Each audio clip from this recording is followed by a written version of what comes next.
No votes taken. So now we're up to the mayor's comments again. So my comments tonight is, Mr. Lutz put out a very good email and reminding people, especially council, that we're getting ready to start the Center Street Drainage Project. So that's gonna be like, the bid will be awarded at March the 11th city council meeting. That project's gonna run until the end of May 2026. So just so you remember, while it's gonna help drainage and stormwater in the future, while it's going on, it's gonna be road closures and detours, noise and construction activity. So Center Street areas will, as they move block, they only do one block at a time, so as they move block up block, it's gonna create some difficulty for some businesses, in and out, noisy, whatever, during the daytime.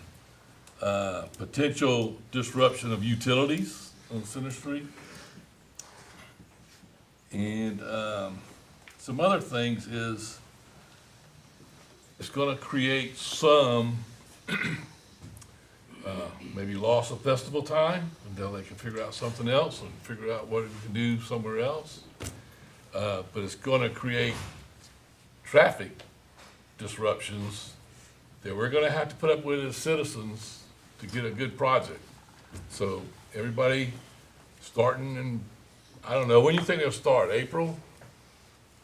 April, May, probably. May, okay, so when you see them out there jackhammering the street away and digging up, you know, don't get excited, just take your time, and I'm sure public safety will direct traffic as best they can to keep it moving as fast as they can.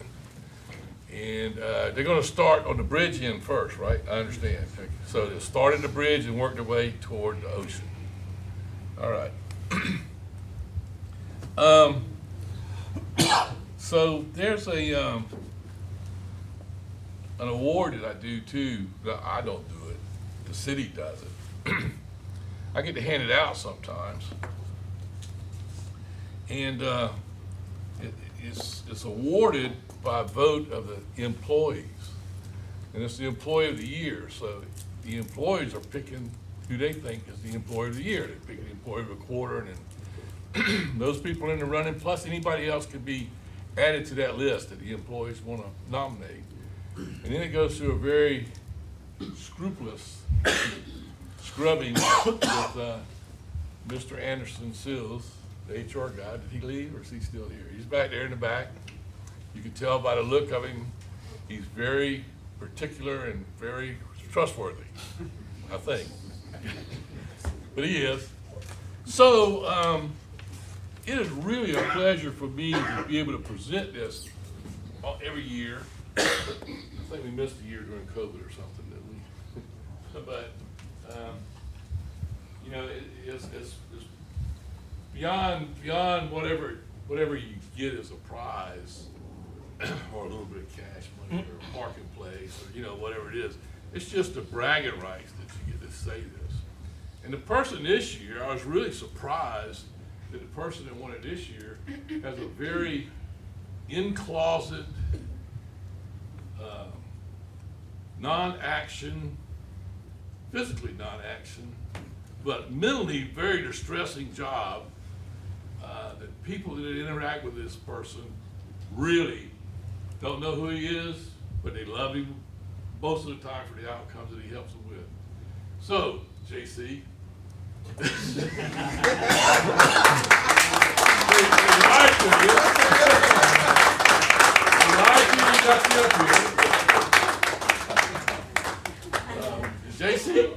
JC's the head dispatcher, and you know, the dispatchers are just like the firemen. They ain't worth a darn if you don't need them, but when you need them, you really need them. And you need somebody who's going to keep a cool head and get you what you need, where you need it, and when you need it. And he does it. He wasn't worth a darn as an auto parts manager, but he does a wonderful job as a dispatcher and supervisor. Thank you. Congratulations.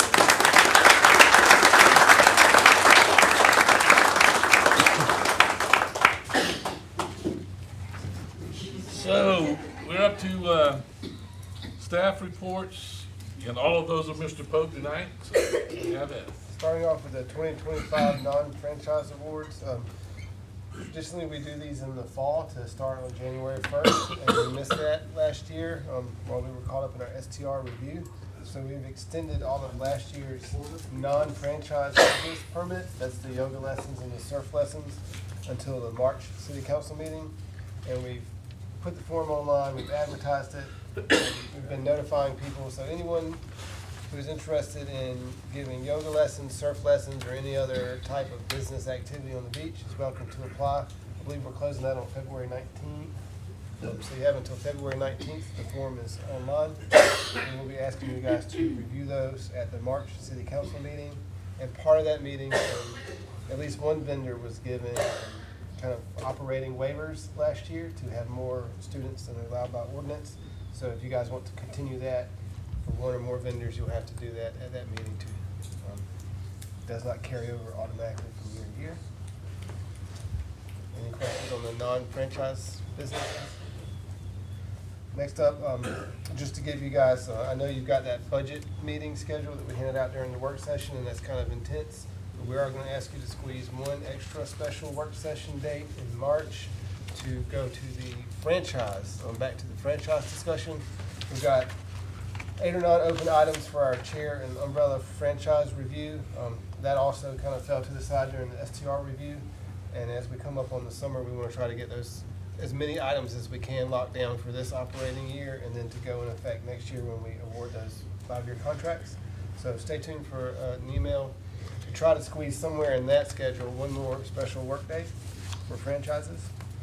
And then the last one is just some good news on the beachfront. Last year, we acquired 2 Superfront beach lots that were donated to the city. We just got the title to the most recent one, which is in front of 1307, I believe, East Ashley. We just got that in the last week, and totally uncoordinated, the next door neighbor reached out to Eric and wants to donate his Superfront beach lot too. So we'll have 2 side-by-side lots coming in. And that's thanks to you guys' policy of using our beach preservation funds to pay legal deed transfer costs, surveying costs, et cetera. Last one cost us, I think, $1,100. So if there's anybody out in the world who has a Superfront beach lot that's underwater, partially underwater, or otherwise unwanted and unloved, we will be glad to give it a new home. They go to the Folly Beach Nature Conservancy. They're preserved in perpetuity, and they help us keep the beach healthy and rebuild it occasionally. So I'm happy that that policy is paying off, and we're open for any, also in the marsh. This is not on the beach, we'll take it in the marsh too. So that'll be our 3rd We'll one take it of in the the year. interior, if you got an interior lot you want to donate. Yeah, any property, anywhere. So that's good news. Okay, so move on to the approval of the agenda. To have a motion to approve. So moved. Have a second. Second. Any corrections or changes? Mr. Pope? Mr. Grooms? Yes. Mr. Houghton? Yes. Mr. Bazell? Yeah. Mr. Farley? Yes. Mr. Rich? Yes. Mr. Fink? Yes. Mayor Goodwin? Yeah. Passes. Approval of minutes from January the 14th. Do I have a motion to approve? January the 14th. So moved. Do I have a second? Second. Any corrections or additions? Mr. Fink? Yes. Mr. Bazell? Yes. Mr. Grooms? Yes. Mr. Rich? Yes. Mr. Farley? Yes. Dr. Houghton? Yes. Mayor Goodwin? Yeah. Passes. Move on to personal appearances. Marshall, you're up first. You get to do it first and get out of here. Good evening, Marshall DePass, and I run the Eastern Surfing Association. Glad to be here again another year. But we are requesting the approval for our 2025 surf schedule. I think everyone's seen that, and something else that we did this year was the risk assessment and emergency plan. We've had that in place for years, and I think thank goodness we haven't had any serious emergencies, or there's always a risk when you're surfing, but we've handled that for 40+ years, so. Open to any questions or comments? Do I have a motion to Make a approve? motion, we approve Mr. DePass's request. Any questions? Mr. Pope? Mr. Rich? Yes. Mr. Farley? Yes. Mr. Gazelle? Yes. Dr. Houghton? Yes. Mr. Fink? Yes. Mr. Green? Yes. Mayor Goodwin? Yes. Passes. I have one unofficial question. Sure. Why don't y'all have the longboard classic here? Well, we've got, yeah, Just kidding. yeah, I know. Just kidding. Well, congratulations. for Charleston one more- County. For one more year. Yeah, Congratulations. Charleston County. But we, Thanks. so there is one that took place this year. It wasn't us doing it, but the log Yeah. pile. And that was I think that was a good success. Yeah, I think it was, yeah. Yeah, it was good. So just try to keep these for-profit surf events out. That's the only thing I ask. That's it. Well, you pretty much got the year covered, so. Yeah, I hope so. Between you and the Wahine, y'all about got it covered up. That's right. Yeah, surfer ceiling. So, thank y'all. All right, Appreciate thank it. you. All right. Next is Pastor Clark. Well, I should say Pastor Carter, right? Make it official. The call works. Yes, I've come, glad to be here. Give us your name and, Yeah, Clark Carter, pastor at Folly Baptist Church. First time I found the big room up here. Made one lap around the building and Tim let me in through the bottom, that's good. So it's good to be here with you, thank you for taking the request. This is something we've been doing before I came here almost a couple of years ago. The National Day of Prayer, which is the first Thursday of May. This year, we have been doing it at lunchtime, and normally have 70 to up to 100 people show up at the park, open to everybody in the community and beyond. This year, we want to move it to nighttime to 6 o'clock, and to have it so people can have time to go home and come and bring their families and not just come for lunchtime and rush in and rush out. So, only thing different too, yeah, well, primarily there's a nighttime deal, doing the nighttime. And that's it. Was it six or four? Six.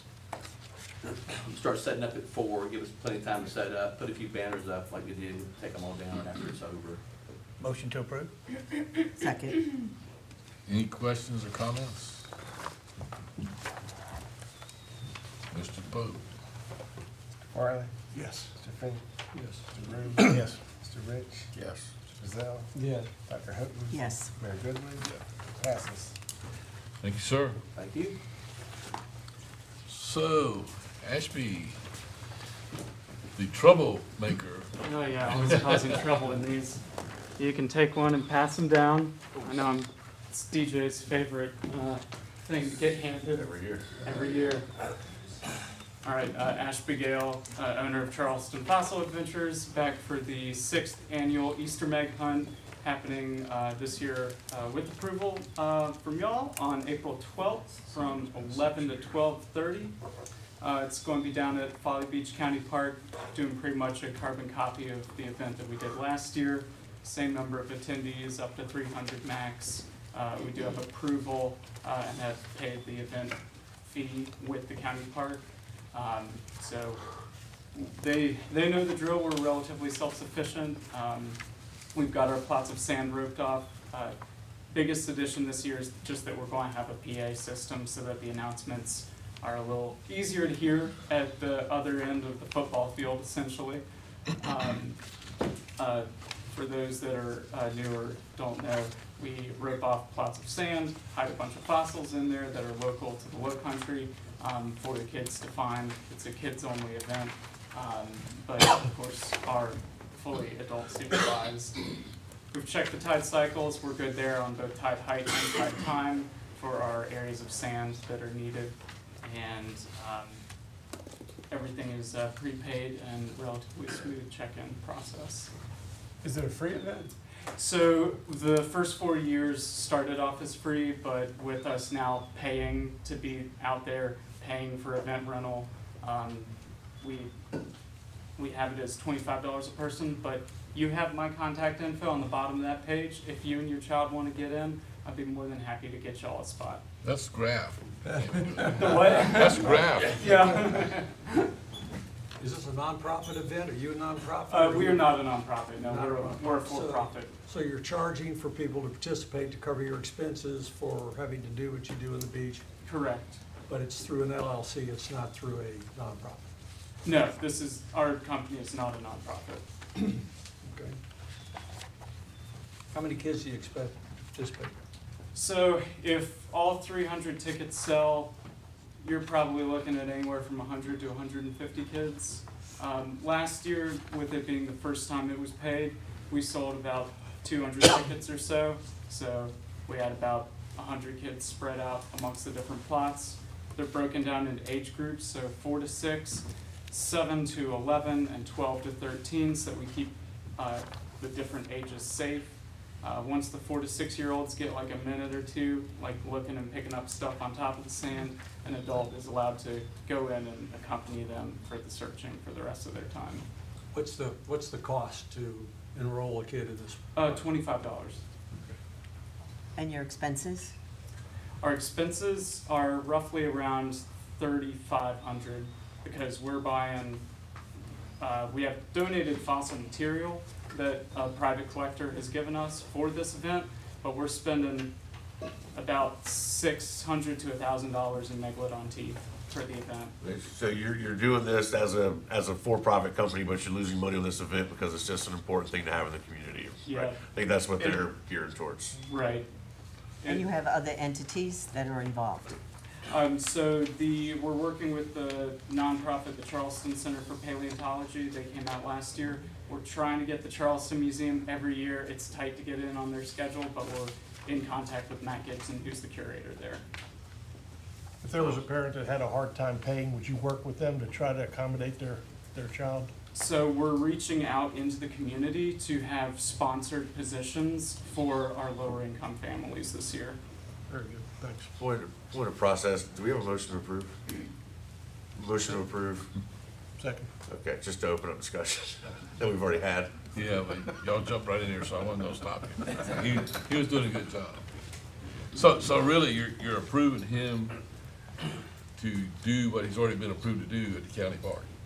Yeah. And we've never had a problem. But we used to do it at Third Street. Yeah. Well, Until we lost Even there, we never had a problem, so. Thank you. How many years is this in a row now? So this should honestly be the 8th annual, but we closed down 2 years because of COVID for Yeah. that. God, doesn't seem like yesterday. I got approved. I have the sheet of getting approved in February of 2020 and then contacting y'all a week later. Yeah. Shut everything down. Yeah. Okay, any other questions? Mr. Cook? Mr. Grooms? Yes. Dr. Hope? Yes. Mr. Rich? Yes. Mr. Bazell? Yes. Mr. Farley? Yes. Mr. Booth? Yes. Mayor Goodwin? Yeah. Thank you. Thank you. Appreciate it.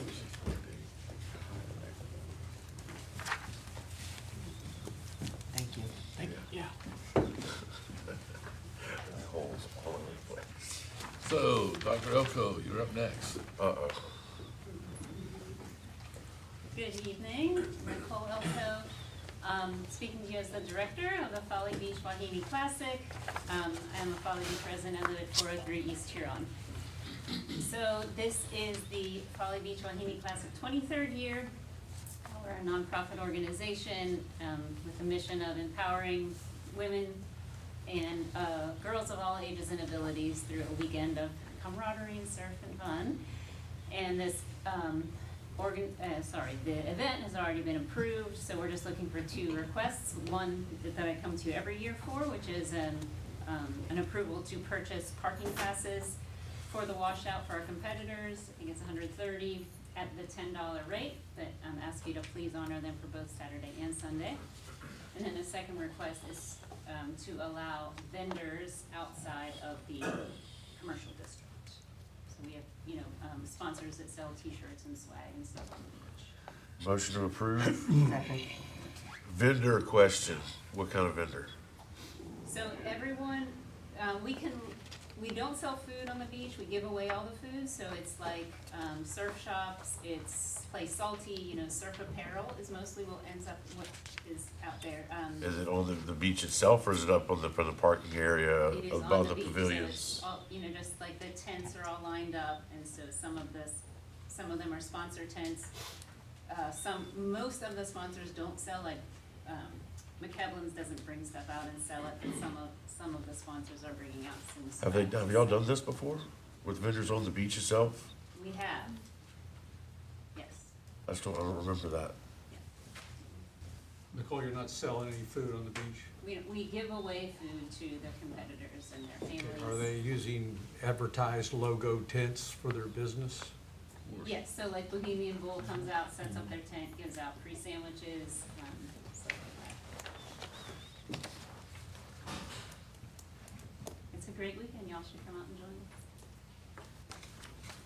Any other questions, comments? Mr. Cody? Mr. Rich, Yes. Mr. Rooms, Yes. Tate, Yes. Farley, Yes. Dr. Houghton, Yes. Mr. Bell, Yes. Mayor Goodwin, Yeah. passes.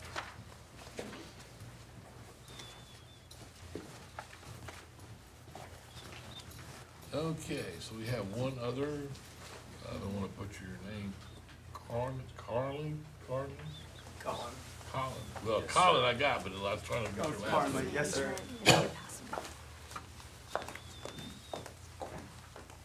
So my name's Colin, this is Ronnie. We are first year Master of Health Administration students at the Medical University of South Carolina.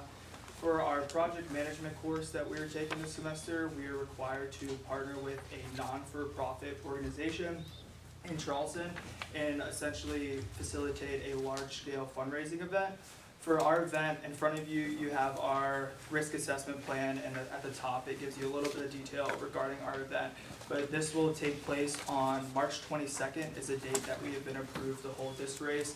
And it's also been approved to do an approved route that is usually ran for the Save the Light 5K, which I believe is held here annually for the past few years.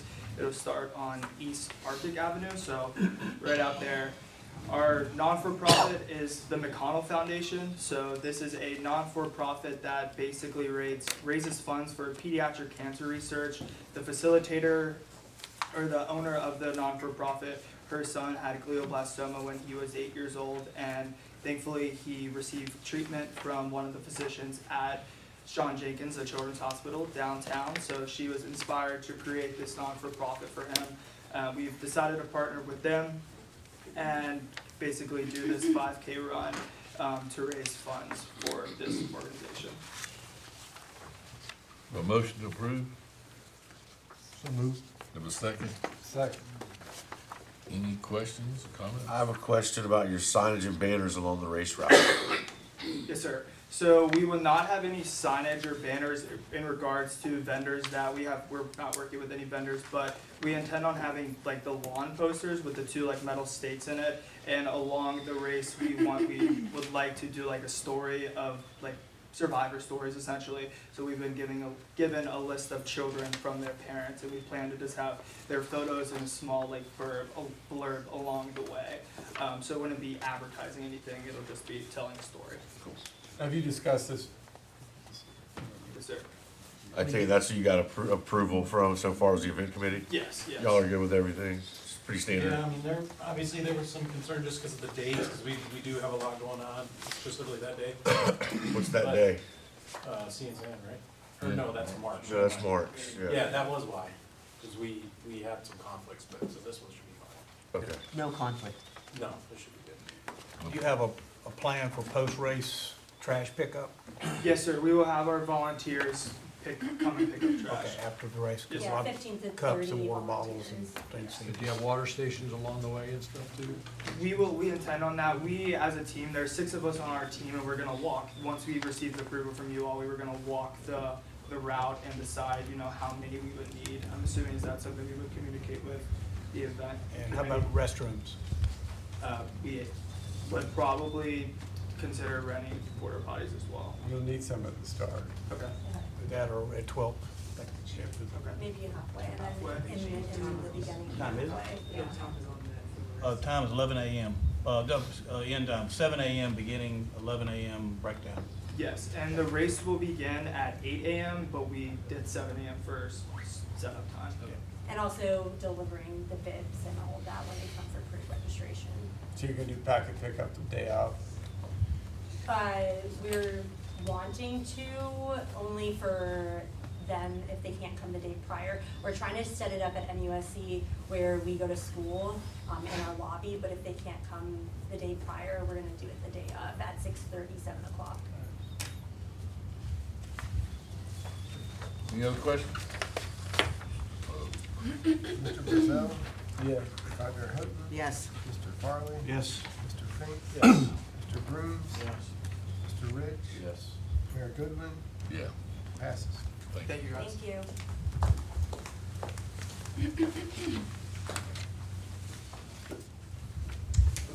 Citizen comments.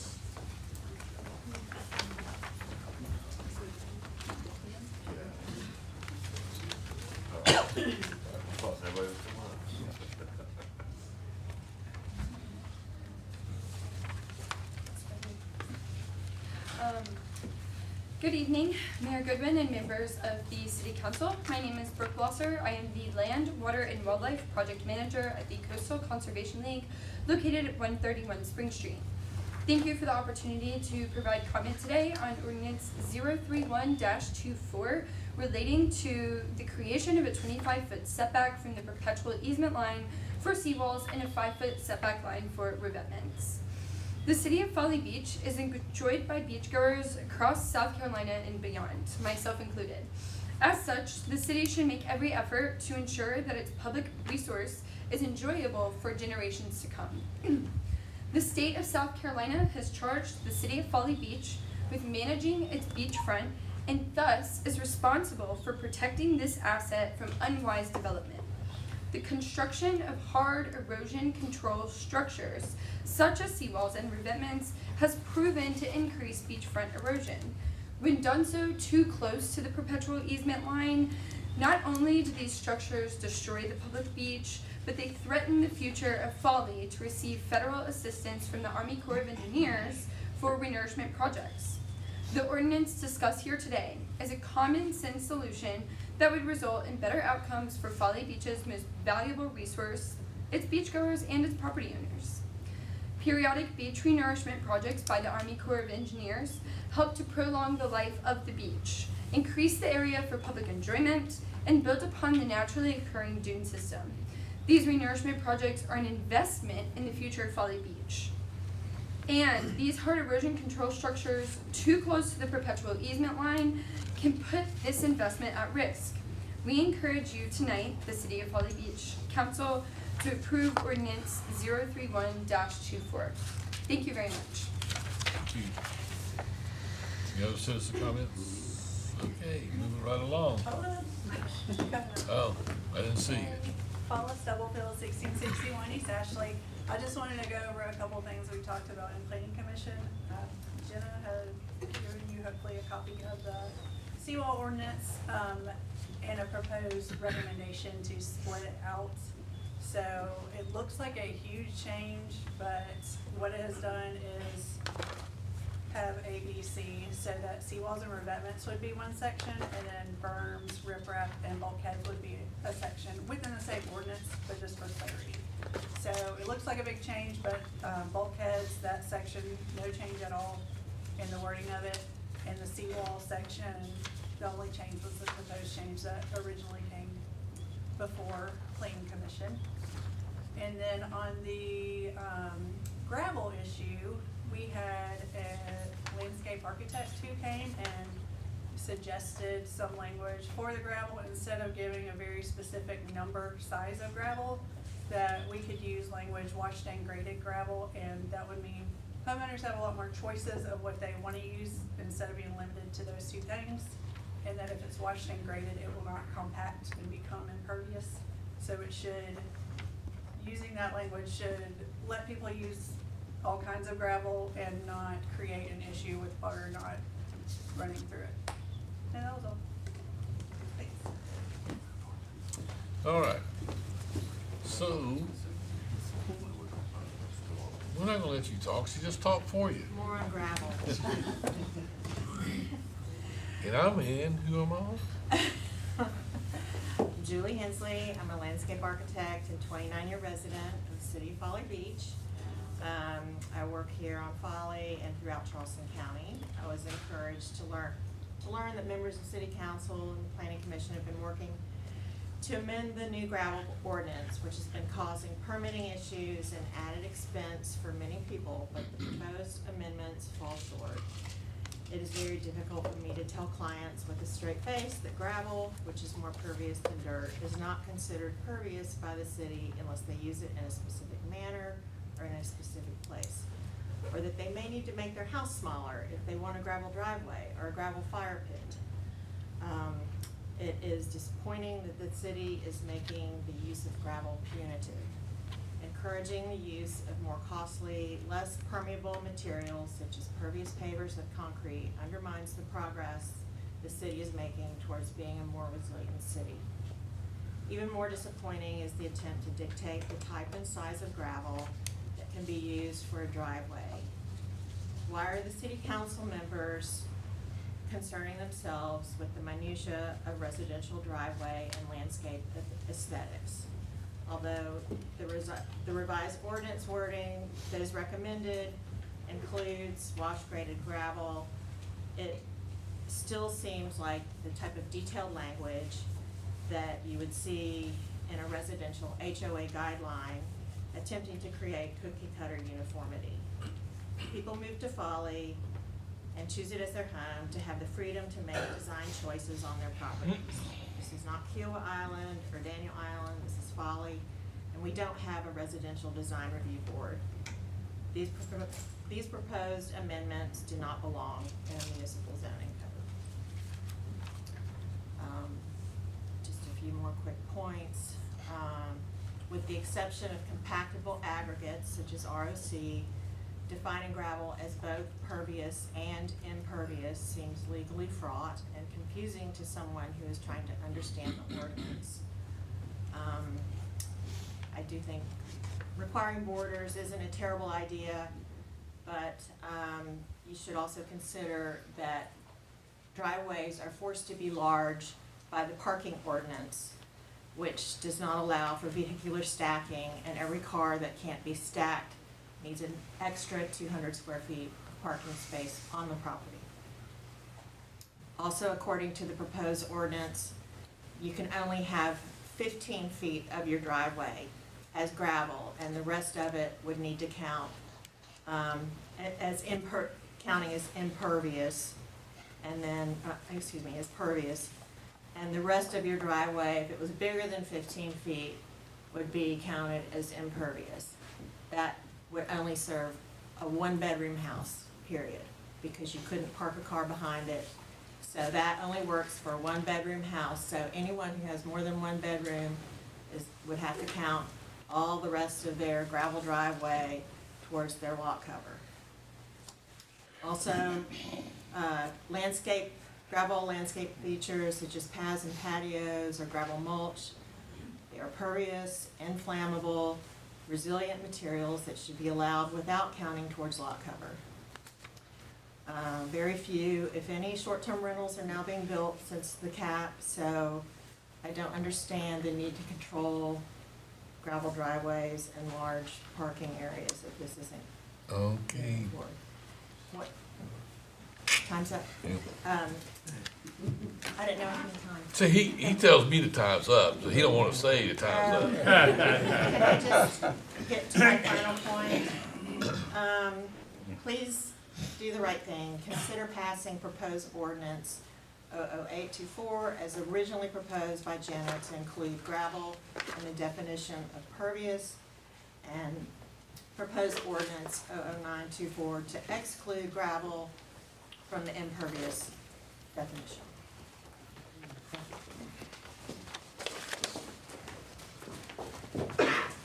I'll try to keep mine in 3 minutes. Wrote myself a little note this time to help.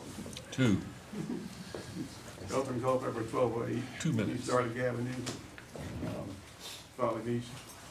I'm here to speak on ordinance 31-24, creating a 25-foot seawall setback from the perpetual easement line. I'm here to ask council to consider a 10-foot setback for the perpetual easement lines for seawalls and future seawalls. Seawalls and future seawalls.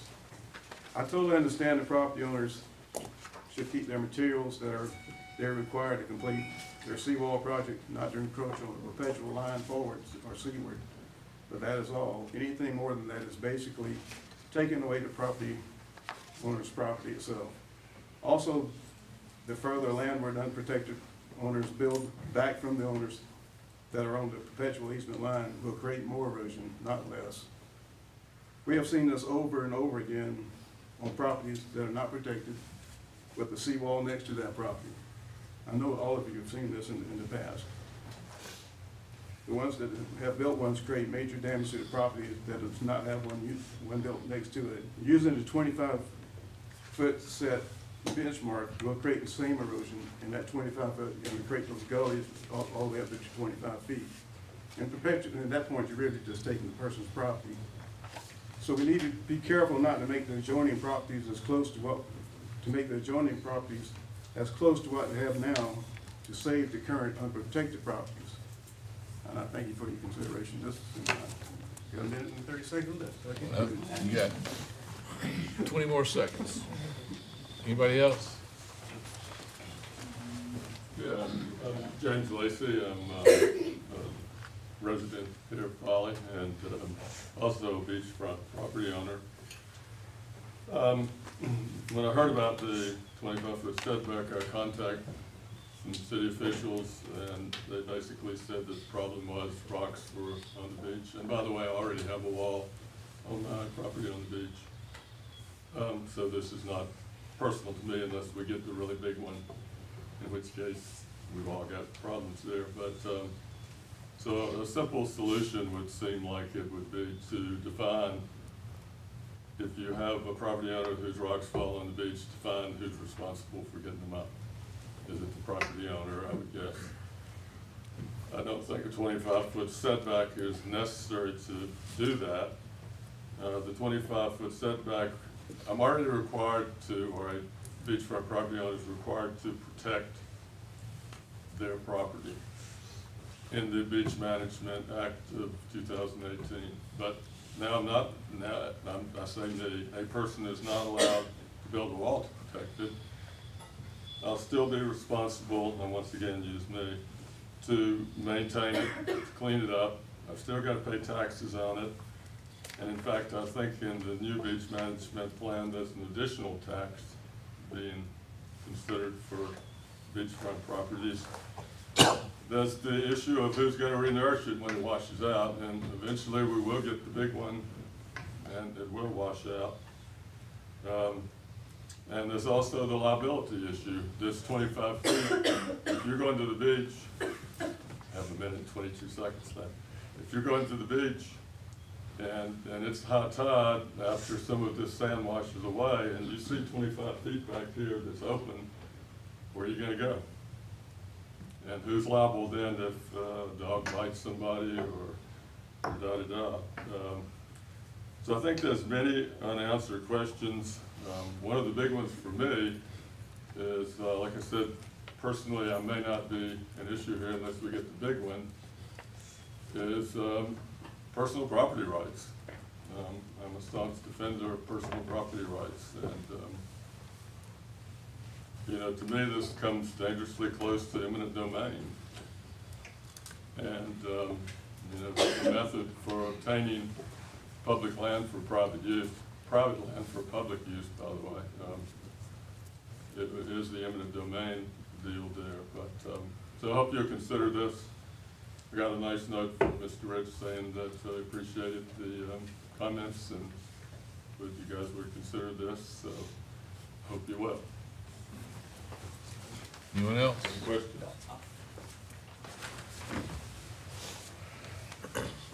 Hi, my name is Matt Napier. I live at 1661 East Ashley. Thank you for the opportunity to address City Council about the issue of seawalls and their rock revetments. I want to start by saying that I recognize the importance of seawalls in appropriate locations and the ability of property owners to protect their property. I'm not asking that any existing seawalls be removed, and as you already know, the ordinance you're considering today is not a seawall ban, nor is there a single property that won't be eligible for a seawall due to the seawall setback ordinance. Most seawalls on the east end, where I live, are built up to or very close to the baseline, leaving virtually no room for rock revetments in front of them. Although no setback is currently required for seawalls, the city does require large piles of rock revetments seaward of the seawalls in order to protect the integrity of the seawalls. It's proven to be impossible to have no requirement for a seawall setback while also requiring large piles of revetments seaward of the seawalls. Even in cases where illegal revetments are unintentional, over time, the effects of wave action and gravity cause the rocks to migrate seaward. Often, new rock revetments are installed on top of the older revetments, and the pile of revetments grows larger and larger over time, and then they continue to shift seaward. In other words, rock revetments don't always stay where they were initially placed, and we need to create room for the shifting that does occur. In 2024, a large number of properties were found to have rock revetments seaward of the baseline, which means the revetments were found to be on the public beach. In recent months, the Army Corps threatened to halt our renourishments due to encroachment violations. The city spent $12,600 of our money to remove rock revetments that were seaward of the baseline in front of 17 properties. There are other properties that still have revetments seaward of the baseline. I'd also like to point out that the 40-foot dune management area allows disturbance of the DMA only for a couple uses, and one of those is seawalls and their revetments. Once the seawall and revetment installation has been completed, the owner must bury the revetments in sand and rebuild the dune to the appropriate height and install native plantings. Therefore, there is no loss of the area, loss of use of the area whatsoever due to this seawall setback, since the DMA is already protected. In summary, private property needs to remain on private property, and the public beach should remain public beach. The seawall ordinance you are considering today will keep revetments off our public beach, reduce the costs to the city, create more sea turtle nesting ground, and it will ensure we continue receiving our federal renourishments. And also, hopefully Dr. Elko will tell you we need the 25 feet based on the science because of the slope of the revetments. Thank you.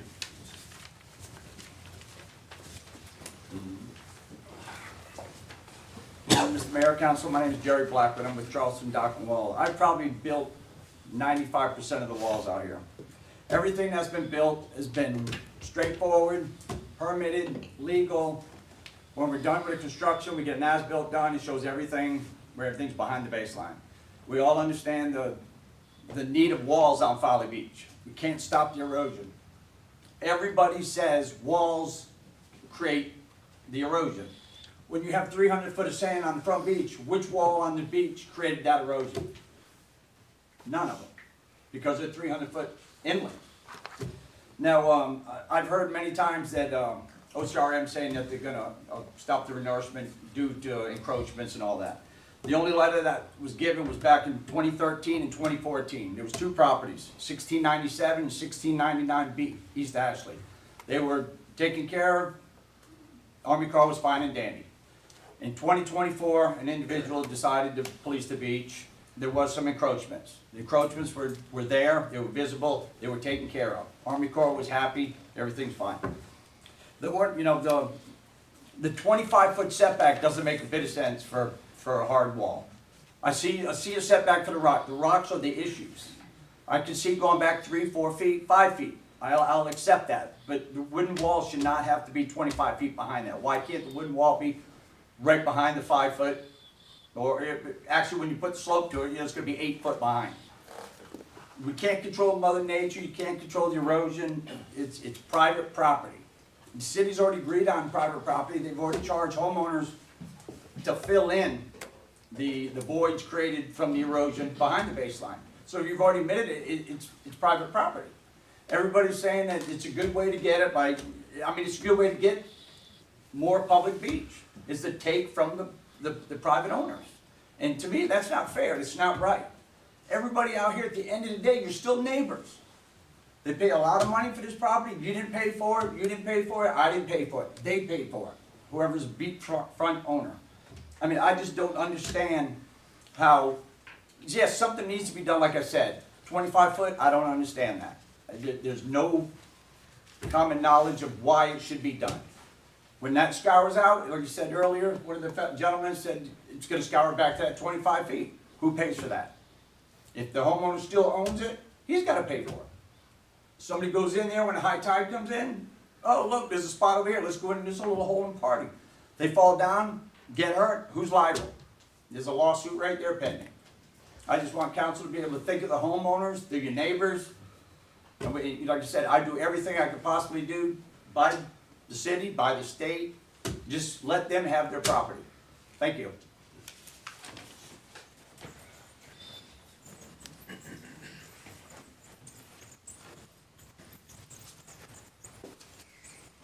It's not quite set up for me No. too well, but I'm gonna grab We this. can make it work. I can talk pretty loud too, so, good evening, Mayor Godwin, council members.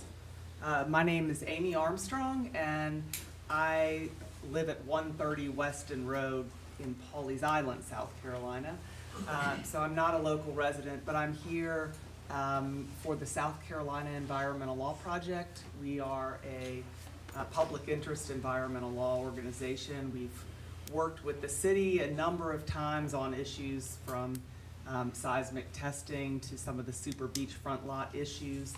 I have personally been working on beachfront issues for roughly 23 years and have been very involved in how we make decisions about managing the beachfront.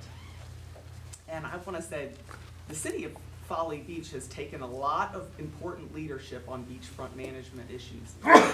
Y'all have a lot of challenges, but the Supreme Court in Braden's Folly, the case about super beachfront lots, y'all have been affirmed by our appellate courts, recognizing that construction on the beach can be potentially too close to the beach can be really problematic.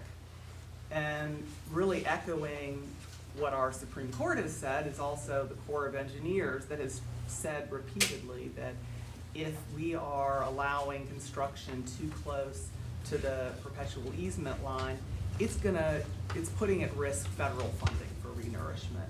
And what really, that federal funding is increasingly at risk, and if the city doesn't take action to ensure that there isn't construction too close to that perpetual easement line, which the Corps has said has been a problem because it impacts the ability to see the renourishment projects to fruition, that there's a risk of federal funding being lost because of that. I also think it's really important to clarify something that some of the previous speakers have said about private property rights. When you buy property on the beachfront, you buy it with the inherent risk that you may lose some of that land. You take title, when you take title, there's this inherent risk if you live on a tidal water body that there's gonna be erosion and you may lose land, and there's accretion and you may gain some land. And that, exactly how that plays out on Folly is not finally decided by the courts, but it's certainly, if there's erosion, then there's a loss of private property and that becomes public property. And so I think that that's important for the council to remember. This isn't about taking private property rights. This is about ensuring that the public still has rights to access and use public trust beaches, which, my time's up, which are the lands below the high water mark. And so I would just end with asking the council to vote to support and approve the ordinance on the 25-foot setback. Thank you. Nicole, go ahead. Thank you. Anyone else? All right. So, we're moving along to the Commissioner Board Committee reports. Hope you got comfortable shoes on. You're up next.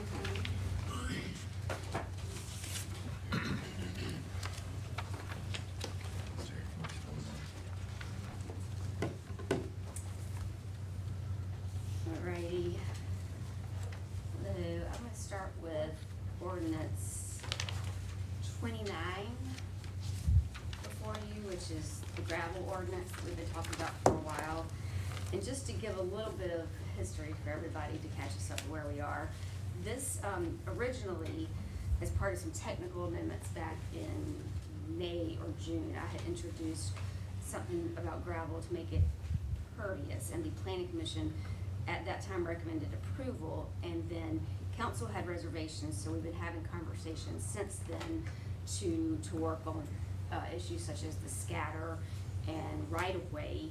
And the language in front of you now is updated language, ordinance 29, would allow the 15-foot driveway on your property, 15 feet wide, not to count as impervious. It would require a border along the edges, it would require installation of a border, and then it would allow for landscaping stones, like river rock type things, to be used and not count also towards that impervious limit. This is something the Planning Commission recommended to approve. They had some suggested changes to take out the number 79, 789 and 57 and to change it to washed graded gravel. That was their unanimous recommendation. Then ordinance 31 is the setback, which y'all have heard a little bit about that so far. The Planning Commission received numerous written comments, and there were people who came to that meeting to speak about it, both for and against. We had about 6 people talking about the seawall ordinance. And as you've heard, this would create a 25-foot ordinance for seawalls from the perpetual easement line. It would also, it would make the revetments have a 5-foot setback. And so it's a 5-foot setback for the rocks that are at the end of, that come down from the wall. I said that, several written comments, both for and against. And then the big thing that Planning Commission talked about was the affordable housing or the workforce housing. This is something that they've been hearing about now for about 8 months. We have solicited comments from people. There was a survey open to the public. We had over 100 people respond to that survey. People have come to meetings and submitted comments in writing. We've heard from experts, local experts, and the Planning Commission has 2 recommendations right now that they wanted to get you before budget time.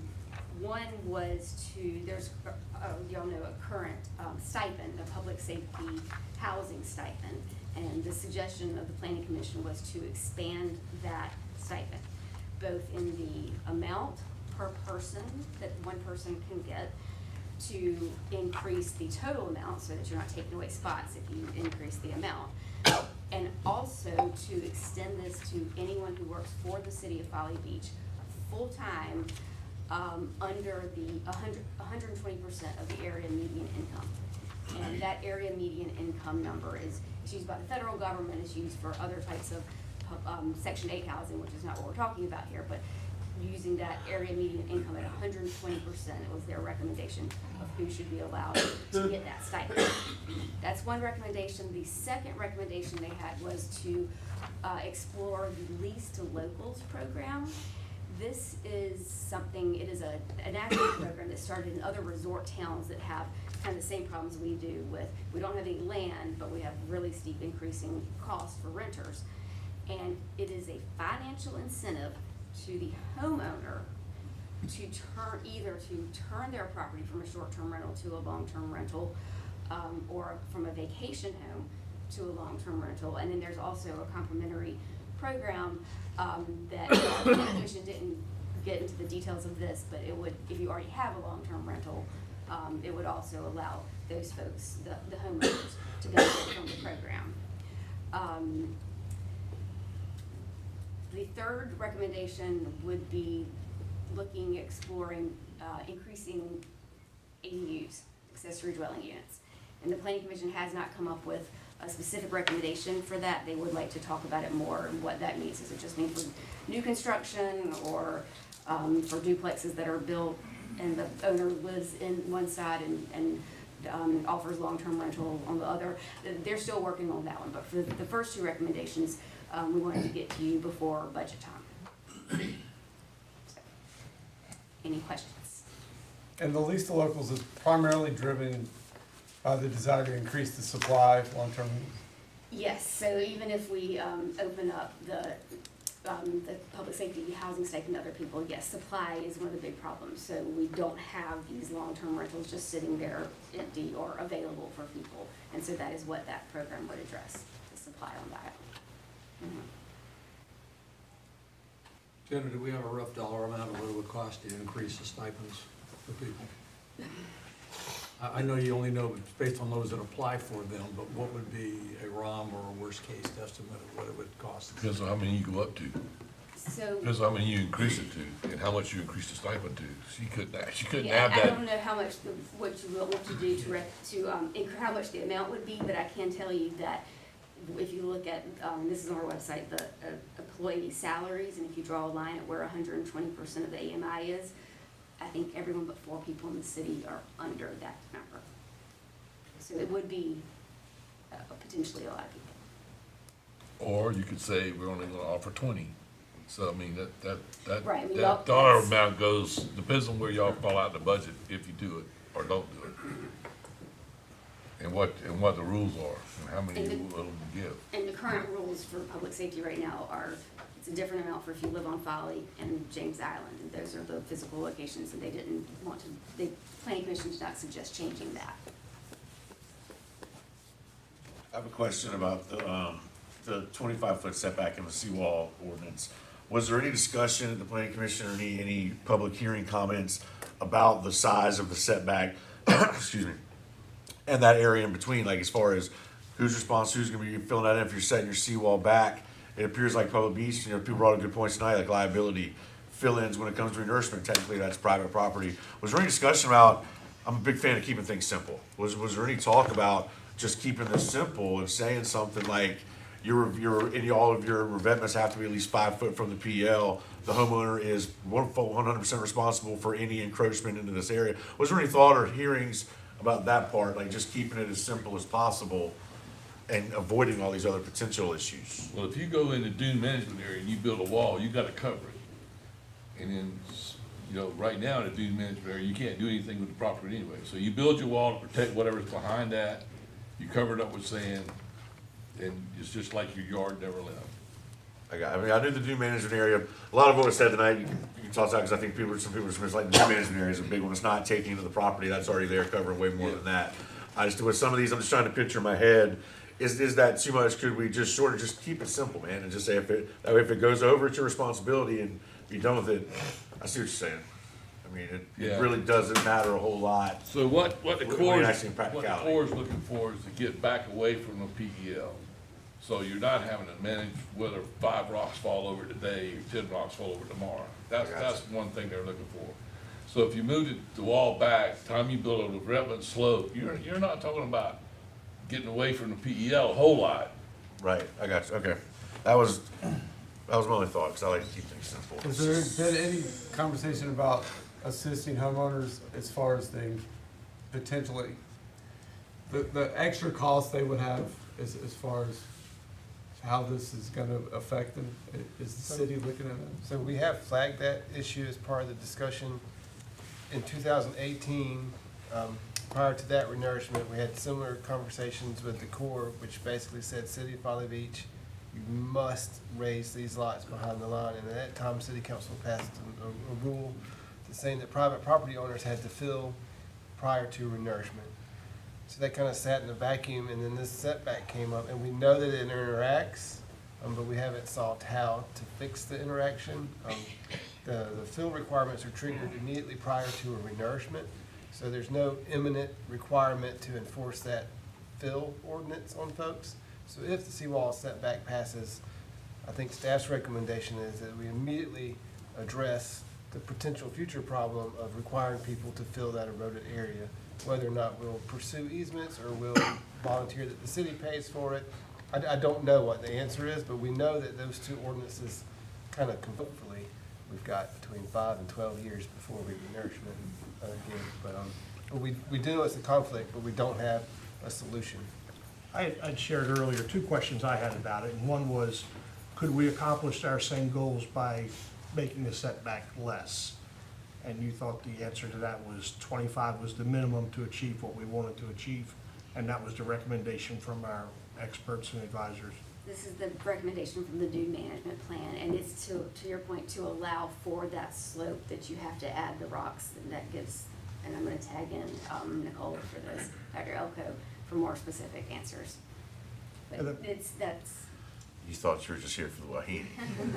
Dr. Elko, that would be helpful to understand. So she's more than just a surfer.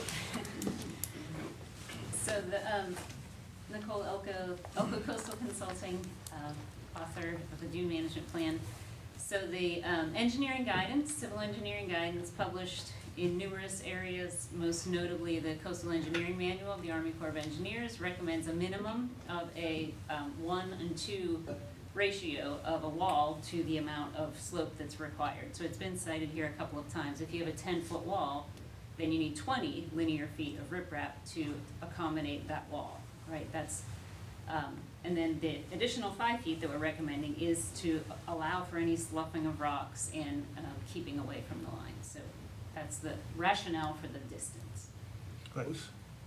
Would that tie in, let's say if you had two seawalls that were beside each other in an empty lot, or lot was being built, would that rocks be able to keep the water from going around? Yes, so the other part of the ordinance requires either tying into the neighboring seawall if one exists, or building a return wall. And the return wall, if the property next to you doesn't have a seawall, to avoid what's known as flanking, and that's Right. the ocean getting around the back of the wall and compromising the integrity of it. So that will also be included. I think that's already included in the ordinance. Is it already included, or is it to be amended in? It'll need to be amended. Amended. Be amended. And do you have the wording for that, or are we gonna do that on second reading?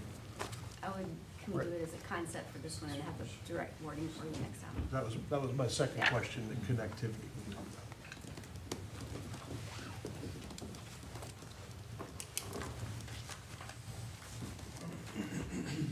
Okay, any more questions for Ms. Stevens? What? We're not voting yet. Not yet. I'm getting to it right now, though. You ready? Yes, sir. All right, sure. Sir. Old business ordinance 29-24, ordinance amending the standards, chapter 161.02, definitions of impervious surface to allow river rot to be considered pervious for landscaping, and amending the standards of chapter 166.05, single and two-family design standards to allow up to 2 15-foot gravel driveways, not to count toward impervious surface. Do I have a motion, this is first reading, to have a motion for approval? Motion to approve. Do I have a second? Second. So I have a motion I want to make that I think blends the two together, according to what Ms. Hensley was saying earlier, and also what we've got up here.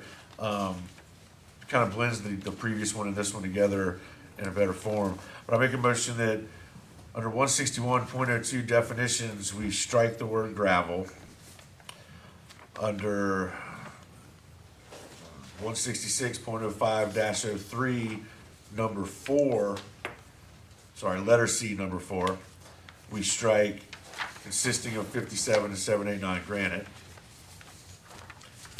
Yeah. And then under 166.06, letter D, the same thing, strike gravel consisting of number 57 and 789 granite.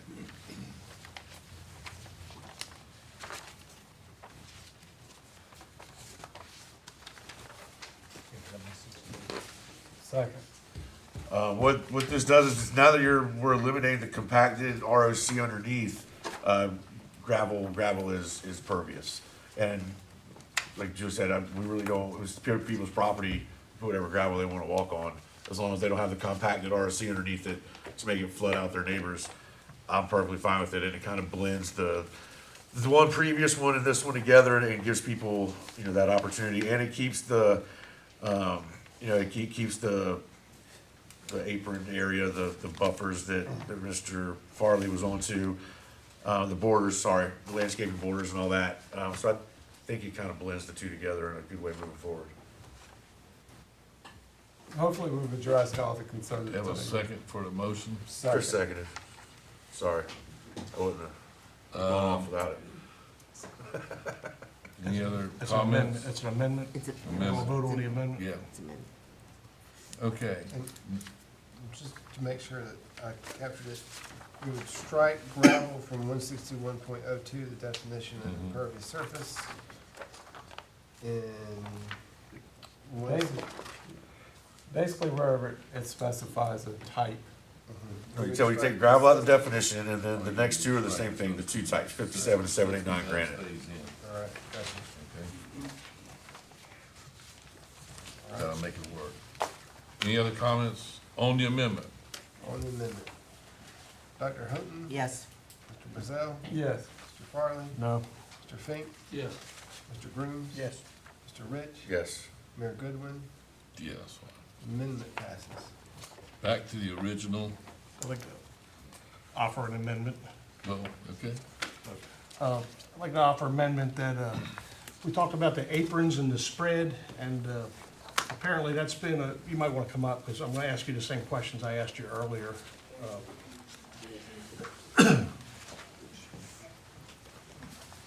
So the spread of gravel onto the road was a concern of mine at the previous meeting, and since then, I think the message that's been given to me was it's always been a state requirement that attaching to the roadway couldn't be gravel. Not supposed to be, but Not we, so- we were not aware of that for many years out here. So we have a lot of connections that are gravel, and I think we should, I'd offer an amendment that mirrors the requirement that the state has now to reflect the state requirement that there not be a gravel driveway attached to a hard surface road. And that would keep the spread of gravel from going onto the road, and it would mirror the state's. Instead of us saying we're enforcing the state rule, it would be our own rule, and we would be staying in our lane and enforcing our ordinance. I think we always end up in this gray area when city folks have to enforce a state requirement, and the state kind of shrugs and says, well, we weren't paying attention to it, and now we are paying attention to it, and the cat's kind of out of the bag because there are innumerable gravel driveways that make connection to our hard surface roads. So I'd offer So, Mr. Farley, did you make that amendment somewhere in particular, or are you still discussing? did you figure out a place? Well, it would be in the 16606C, where it talks about state encroachment. You just want to take a place of state encroachment. You want to say every driveway has to have a 15-foot apron, or whatever that state It's thing gotta says. be a hard apron. A hard apron. Connect from the property line to So the it's edge of that. 15 foot wide, and how deep? Across the right of way. Whatever the. From the property line to the edge of asphalt. No. 25 feet? The apron has to be 15 foot wide. That's the width of the driveway. How deep? From the property line to the edge of the asphalt, so whatever that. Whatever that, so it could be varies. 2 feet, or it could be 15 feet. It varies slightly out here depending on where the. Well, if we're gonna do it, why don't we make a hard number, say 6 feet? It depends on how far. It depends where DOT put the asphalt on some of these roads. You know, you could be 10 feet, or you could be 9 feet, or you And could be 6 feet. that's why I said, when you're connecting to a hard surface road, that it doesn't make sense to make somebody put a hard apron in if they're attaching to like 8th Street Well- West, that's a gravel road. Correct. Would DOT make them do No, they don't take maintenance on that. so I would limit it to just if you're attaching to a hard surface road, that you'd have a hard surface apron. But you're basically just restating the DOT rule. Exactly. That's what he wants to do. It just increases our ability to enforce. So We would be enforcing our ordinance instead of we're being paying out of more our attention to lane. it than just passing on a state law. I see where he's going. So, a typical right of way is what, 12 foot? From the middle of a hard 25 road? feet. 25 feet's the right of way, and the travel lane can be anywhere from 10 to 12 on the asphalt typically. Sometimes even 9 on some of these streets. It's kind of weird. But just when you cross the right of way, As soon as you hit leave your property line, it should be hard surface. from right of way to Okay. hard surface. But that's the way it needs to be written, so that's the way you need to make the amendment. So my amendment would be from right of way to hard surface. From the end of the right of way to the hard surface. You might want For to the say property from the line edge to of the the property line. to the edge of the asphalt. And that's word for word out of the DOT. If you could say that in the form of an amendment, I'd be happy to second it. Mr. Farley, since this is first reading, would you be agreeable if we got the exact language from the state and brought it back to be amended on I second? thought maybe Jenna might have it. I talked to her about it.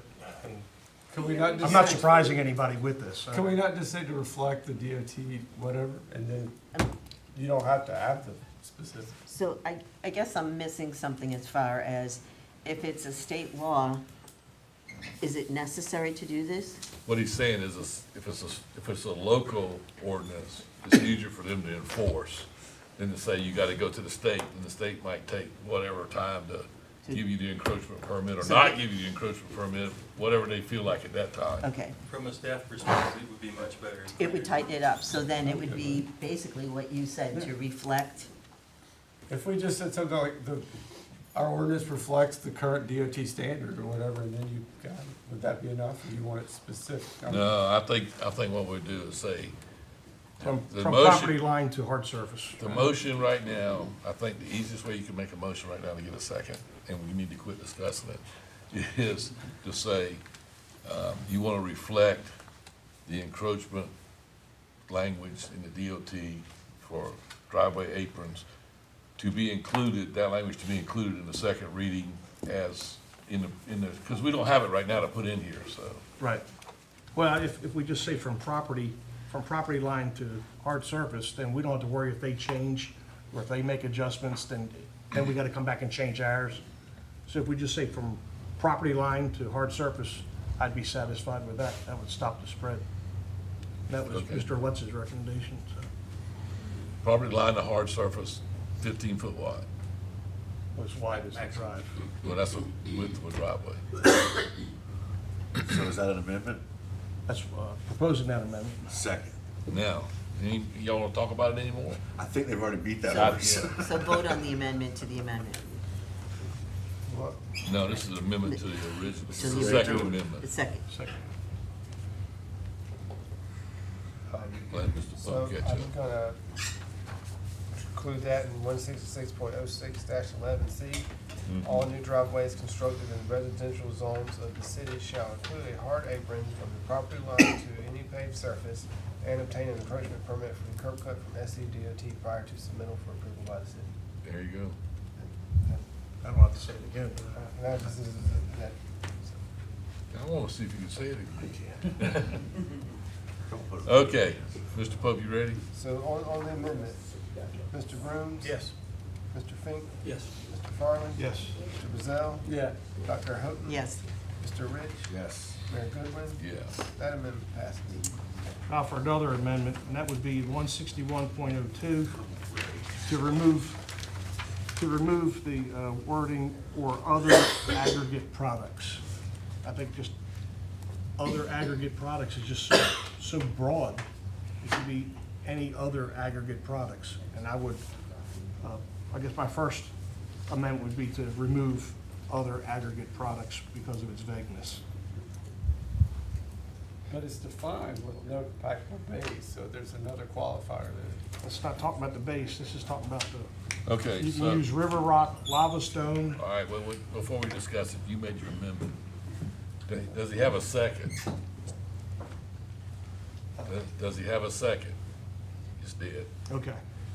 The third, I'd like to offer amendment, that would be, where it talks about the base,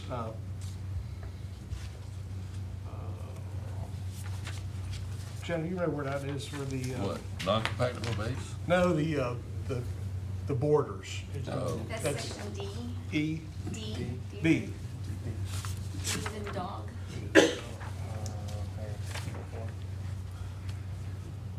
D, where it says gravel driveways must include landscaping borders flush, and I would offer that it should be, or could be, either flush or at or above. So if you actually had a retaining border that was above ground level, for instance, if you had a row of bricks that was to keep your gravel in, that would be allowable as well. It wouldn't necessarily have to be flush. So you're saying flush or above? Or above the surface of the driveway. Okay, that's the motion. That's the motion. Do you have a second? Second. Any questions? Comments? Okay, so we're voting on this amendment.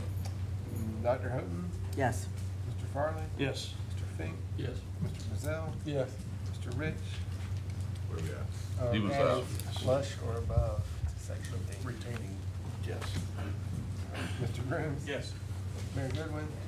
Yes. That amendment passes. He was out of the room, so it's automatic yes. There we go. You want to leave again?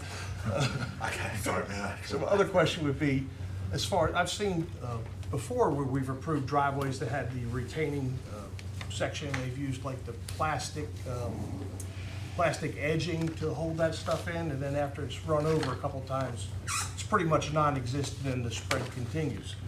Is it appropriate to put in there that it must be installed and maintained? Could that be in our ordinance?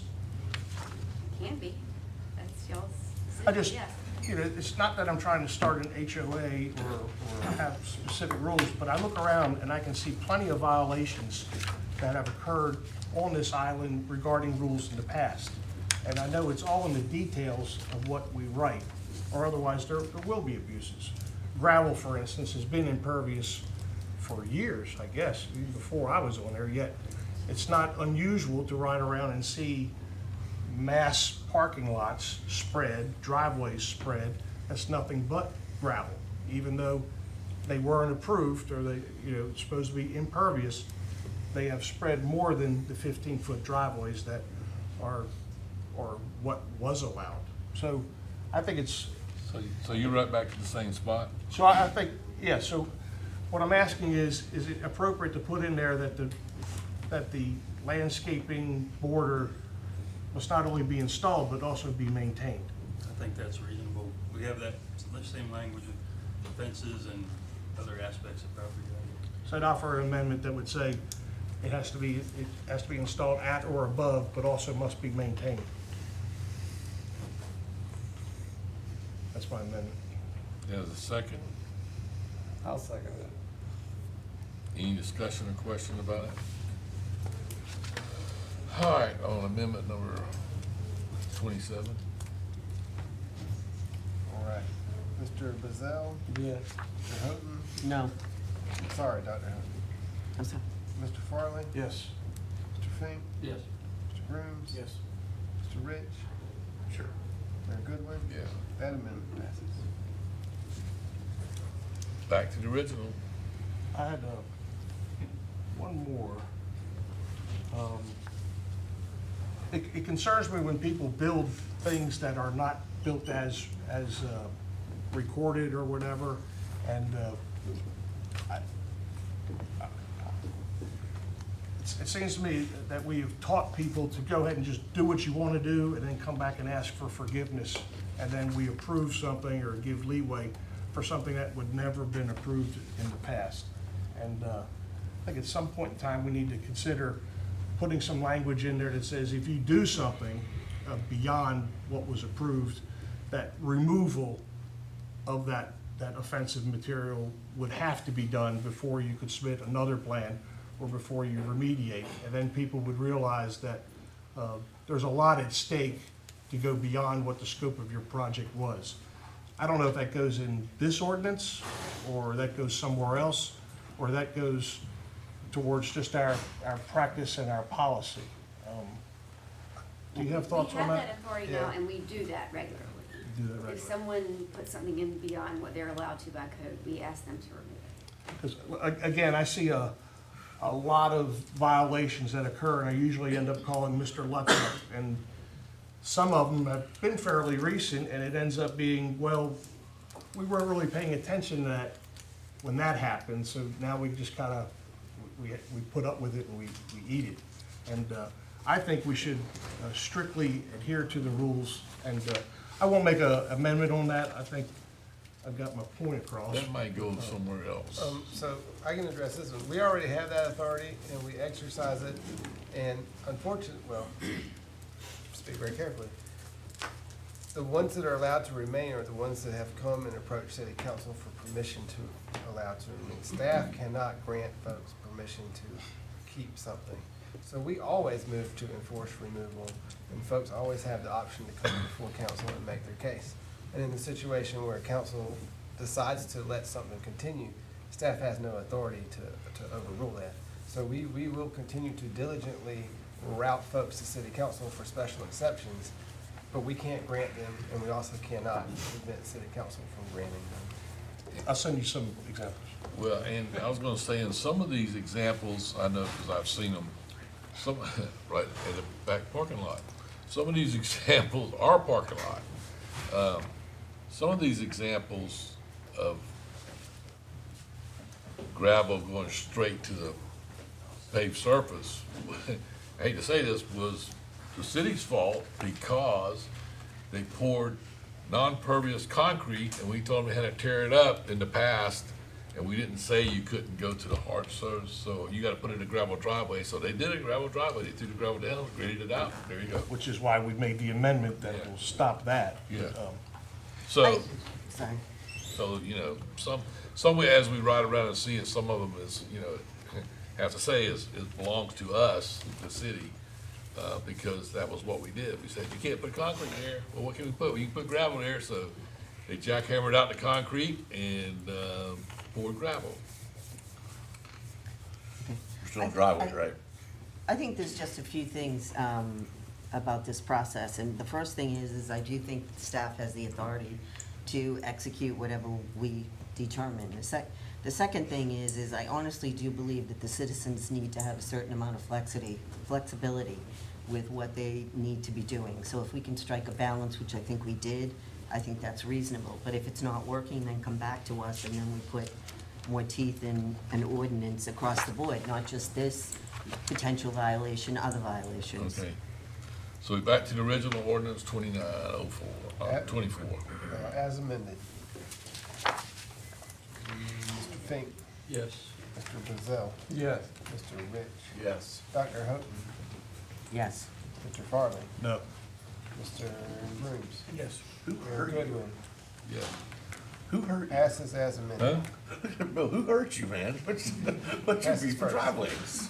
All right, first reading for ordinance 31-24, ordinance amending the Folly Beach Code of Ordinances, section 151-23, construction standards, by creating a 25-foot setback from the perpetual easement line for seawalls and a 5-foot setback for revetments. Have a motion to approve. Second. Get that?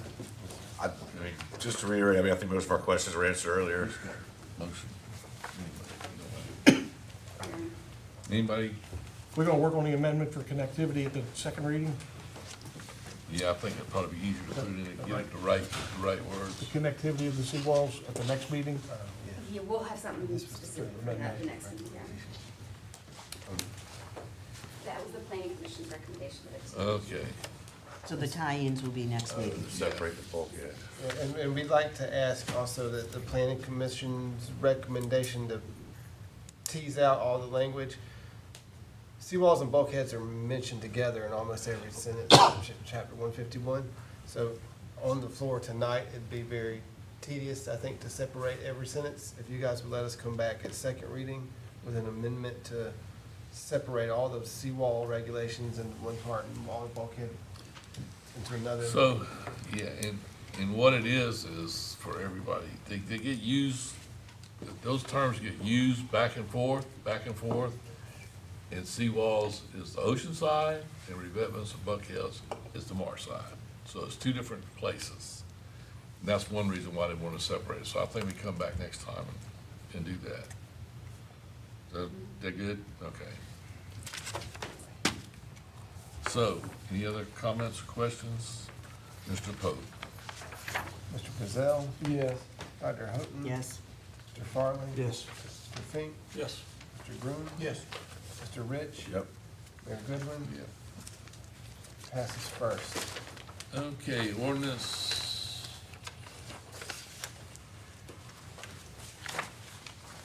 Ready? Yes, sir.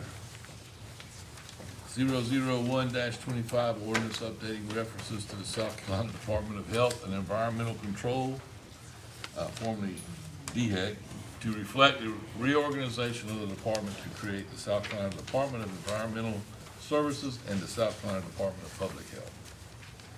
Do I have a motion for approval? It's the first reading. So moved. That was second. Second.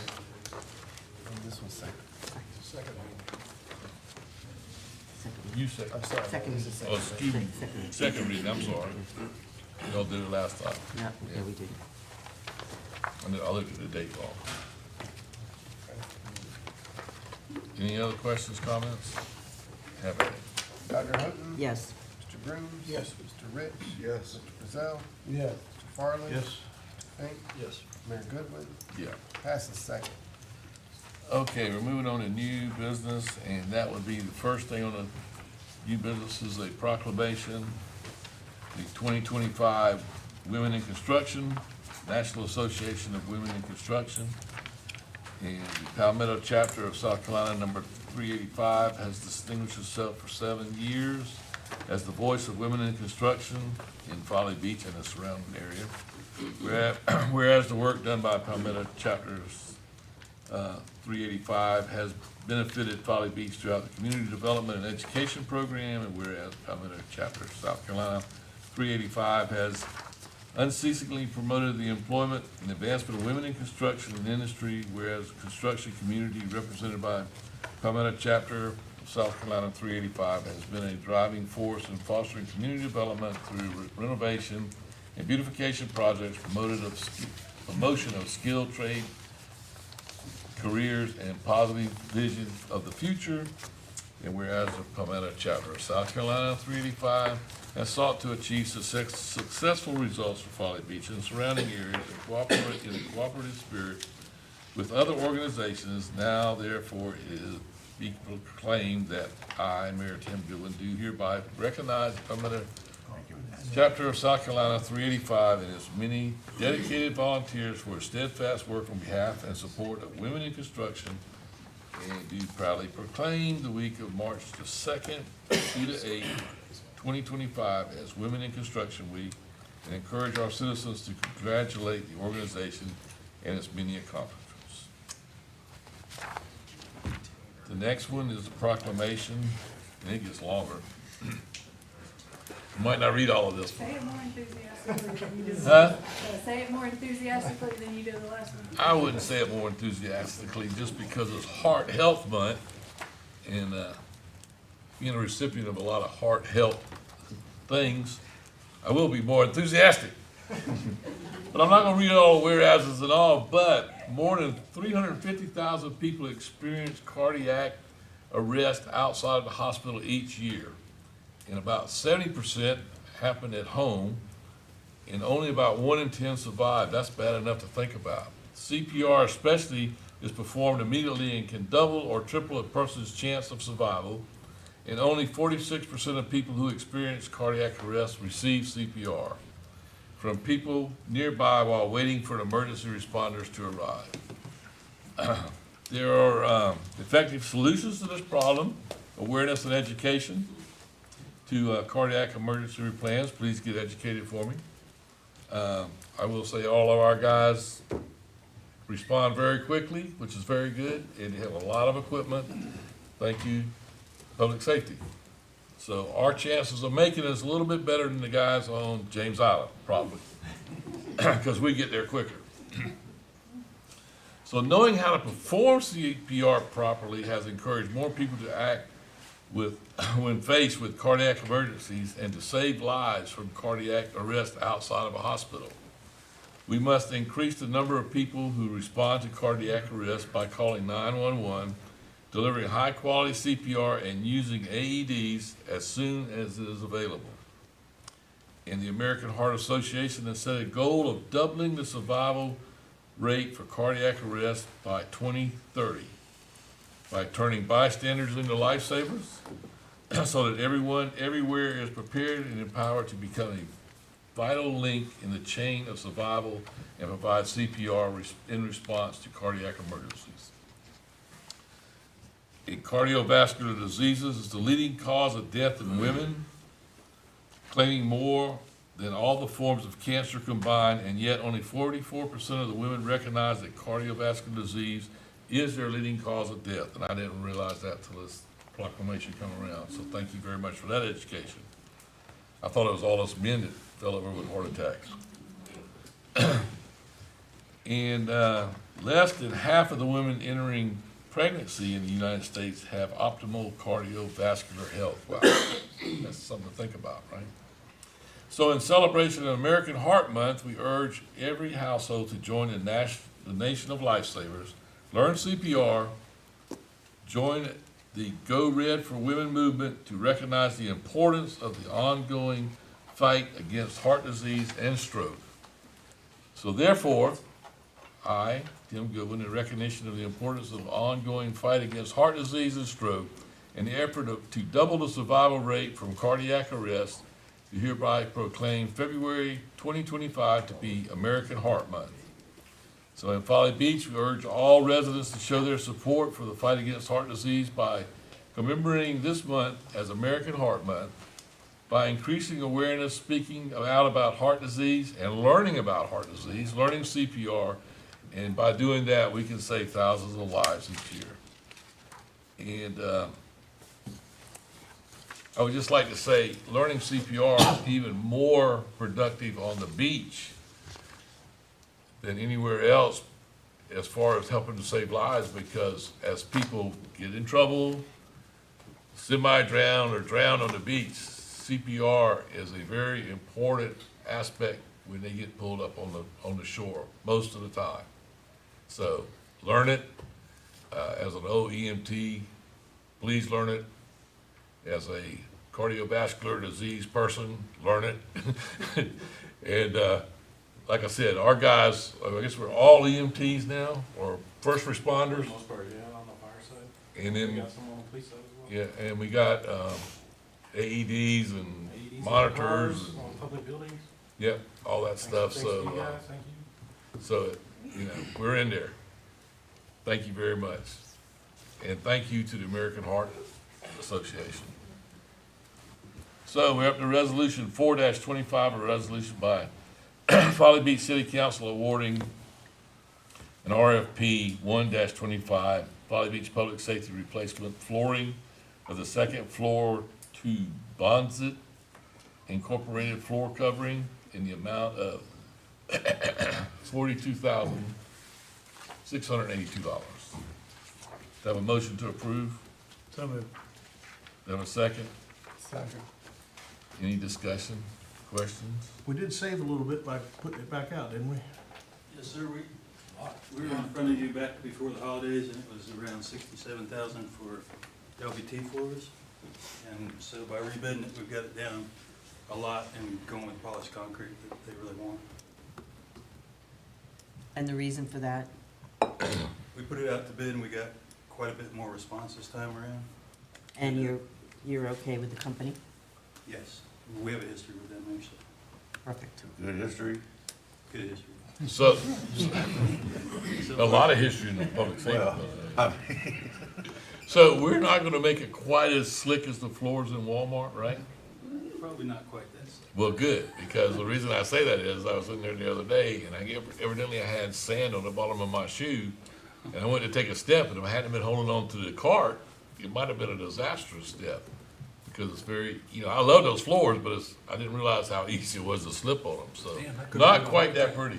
Could have given you a heart attack. I know it could have. And then I could have fell out and bumped my head, and it could have been a whole. you got sand on your shoe, huh? Yeah. That's it, okay, gotta remember that one. All right. Thank you.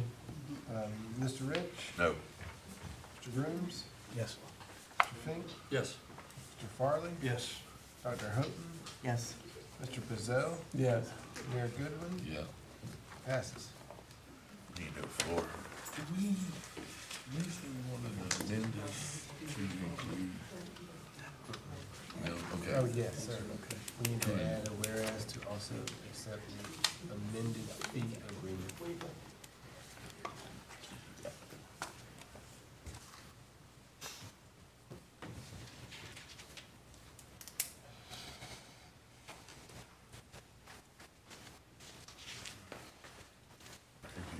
Okay, so we're up to resolution 5-25. Who's got the bet tonight? How fast or slow do I read this? It's over no matter what. Okay.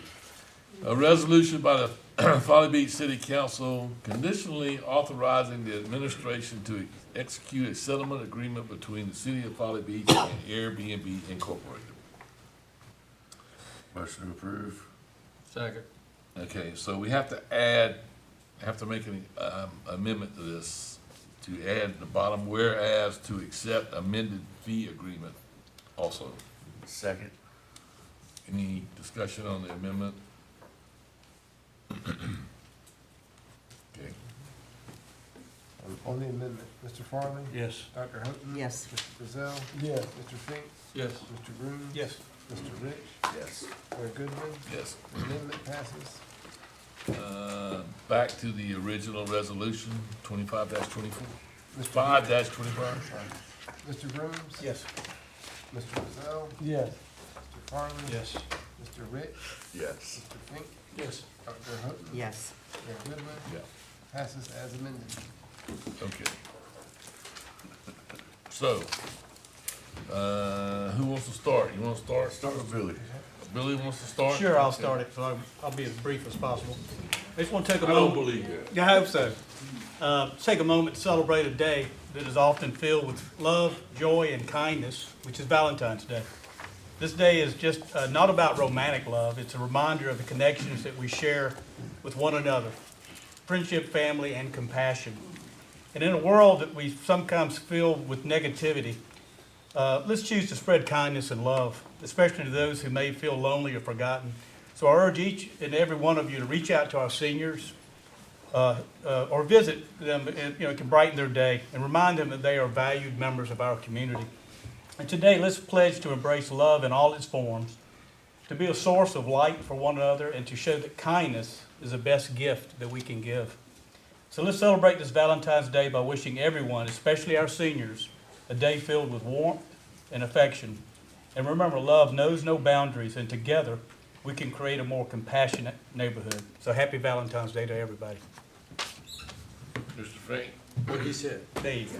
And thank you for the privilege of serving. Next blood drive, Wednesday, March 12th, 9 to 2, and it's, you can sign up at redcrossblood.org. And I'm glad I got to go before Giselle to get Dave's message out there. Okay. Okay. I would like to I know it. I have my notes, my nose. I would like to recognize Vanessa Altman, who was given the Volunteer of the Year Award from the South Carolina DNR Turtle Conservation. I mean, that's amazing. And I echo about Valentine's Day, but also in addition to the proclamations, I'd just like to add that this is Black History Month, and so I chose a quote from Harriet Tubman. Always remember, you have within you the strength, the patience and passion to reach for the stars, to change the world. It's Heart Health Month. Looks like we have some new exercise programming coming to the community center February 19th through April 10th. Is that correct? Yes. We got cardio circuit, Zumba, core, and restorative yoga. So make sure you sign up online for that. I'm wearing a hat tonight because I had some dermatology procedure. Well, really, it's because yeah. your wife said, No. your wife said, please spare them. Yeah. Well, I just want to say wear sunscreen, but yeah, since Stace, I think it looks better. She goes wear a hat. So, but yeah, make sure to wear your sunscreen. Thank you. Good job, everybody. Also, I think I just got one of the best compliments I've ever gotten from our police chief.